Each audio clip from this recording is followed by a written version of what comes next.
Wolves. And there is Malzahar. And this is what Raz said. He said, how far down the team fight rabbit hole do we go for Kira? We already saw the Anivia doesn't have all that much mana pastry, and he also doesn't have a smite charge. It's coming up back available, so he will have it there. Should be fine. Kind of worked it all out. Time with a very sneaky path, and there is the Infernal. Going to be who counter-ganked who is first to the play with the globals of it. We're probably going to take... Ooh! Ignite down. This might be a kill. Logic, I think, is just clear of it. But that was close. Certainly was. Didn't even get his health bar fully replenished. That's how fast that TP was. And this is a combat ultimate. Realm Warp in there. Svenskeren going to bounce it off the wall. The ult from Kira is nice, but Jensen's still fighting it out, and I think it's not quite enough. The Aerie, though, does get the trade. Be able to shove out, look for a window, potentially look for a gank, but really without Diamond. Oh, Edward goes in. That's in big trouble. Yeah, it does have his flash, but didn't quite connect it. That's going to be a stun. Sneaky about to finish it off, but he can't quite get it. The Killer Instinct, though, he's going to get it, and Cloud9 starting to win this bot lane a little. Block means his Qs won't quite connect. Now a TP committed as we're back down to the bot side, and Zeyzal finds the dive. Here's the Shen riding in as well. Cloud9 looking to take it all, but Stayos with the knockup does find Licorice sneaky. He's trying to finish off the turret in the meantime, and Licorice will dash over the wall to safety. And whilst they saved the turret, it is on no HP, and they also expend the teleport. Stayos without ultimate cannot continue this fight. And Cloud9 just picking up victories everywhere. Yep, maybe an Ocean Drake as well. Off the back of this play, they are going to start it. They'll force Gambit to fight them if they dare. I don't know if they want this, but looks like they're trying. I mean, they have to go for it. They cannot allow this gold lead to continue. This is the best opportunity they're going to have. Stayos again finds the knocker, but it is sneaky that he gets as Zeyzal goes back in onto Kira, who explodes to the Kai'Sa. It's continuing to chain together kills. Sven, he smites the Drake and takes it down. They're trying to chase. Licorice gets damage boosted to safety. Kira on the other hand. Zeyzal forcing a flash. Ulti, though. Maybe going to force Unbreakable Will. It's back up soon. I think it's going to be out of time for Zeyzal. Goodbye. Turns the gank, buys some respite. And one more time, it looks like they want the play. Oh, what a taunt! There's Edward going to get KI'd on, and Sneaky able to get the kill. Diamond here, but Jensen... Every single time he's pushed in, he just walks into fog of war, topside of mid lane, and everyone has to leave. So Sneaky takes his second solo turret of the game with 3 kills with the CS advantage. Oh, Edward. He does cancel Svenskeren's Rift out, and Jensen's still getting jumped on. The Realm Warp is there. He's not going to make it out, though. And the fuel's still coming. Diamond Flash Order gets the kill, but C9 still collapsing. Sneaky's in. Here's the ult from Stayos. But Licorice with a wonderful taunt. Actually not quite soon enough. As Kira getting low. But Licorice has now overstepped his bounds, and Kira actually comes up with a kill. Sneaky is going to try and turn back around as Zeyzal, XTP almost back and ready to go. Could make something happen, but Gambit do secure that second Infernal for themselves.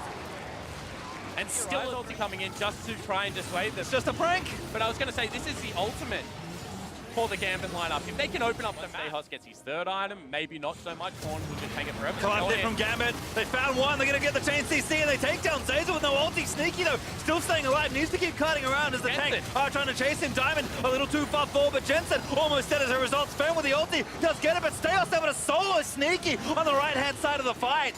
That's what Gambit needs. Svenskeren shoots that crap, just barely. Flash torn from Licorice. In onto Edward, he's got the Titanic going. Needs a few more autos. Sword pull not there. Flash forward from Sven, he wants it. Smoke screen is enough. Red Smite OP, able to pick it up on the much of this gold lead. Gambit look fine. Out of the map with their lives. Flank coming in here.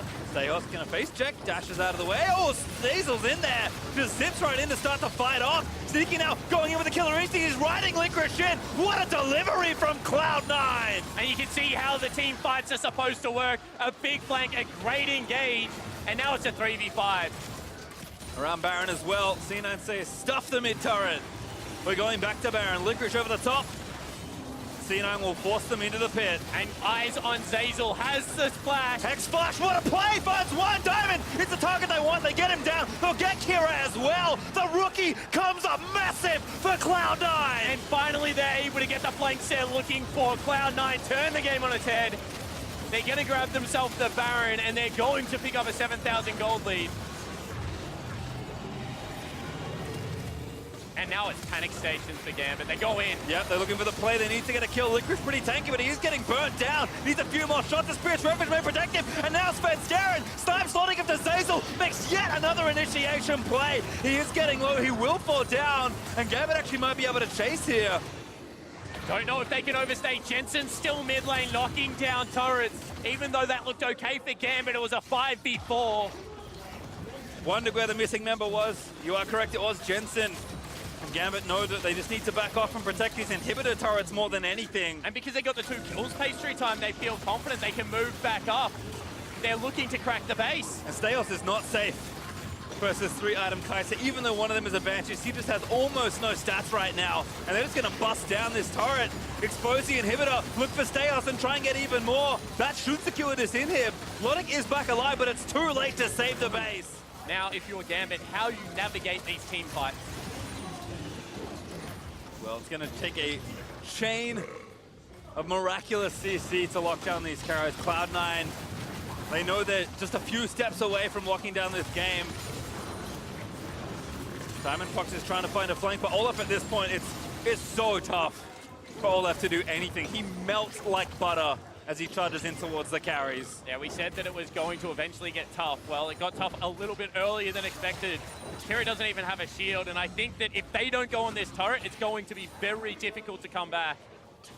And no Baron, but his Rock Portal there from Licorice is actually applying pretty good stream of pressure to the outer turret in mid. C9 still juggling between mid and top with the supers from bot finally hitting that Nexus turret. You can see there on the right-hand side. They gotta go now. They only grab Zeyzal. They do get sneaky for a bit as well. They get knocked back in. They ulti that from Kira. Sneaky though holds firm, does not burn the QSS, and now he's just gonna rip through the lineup. Everyone from Gambit is going down. The Shen gets a triple, and C9 ride the party portal into the base and onto the next stage of Worlds. It has been a year of turmoil, but in the last game when it matters most, they push through.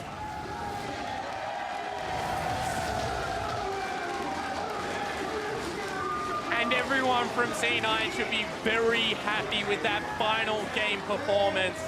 Rookie and veteran alike rising to the occasion, punching their ticket for groups, but boy, was that a best of 5. Gambit did not make it easy. You can see Diamond understandably disappointed. A team that wanted to make it one step further. This game win would have been that step, but I think Gambit can still hold their heads high after the performance they've shown today. And to be fair, I think a Game 5 is also that next step. They got destroyed by Flash Wolves, who looked in form at MSI. C9, not necessarily the same here. Did look up and down even throughout the play-in stages, but people thought in a best of 5 with how prepared they would be by Reapered, this would be a fairly one-sided affair. It was not that.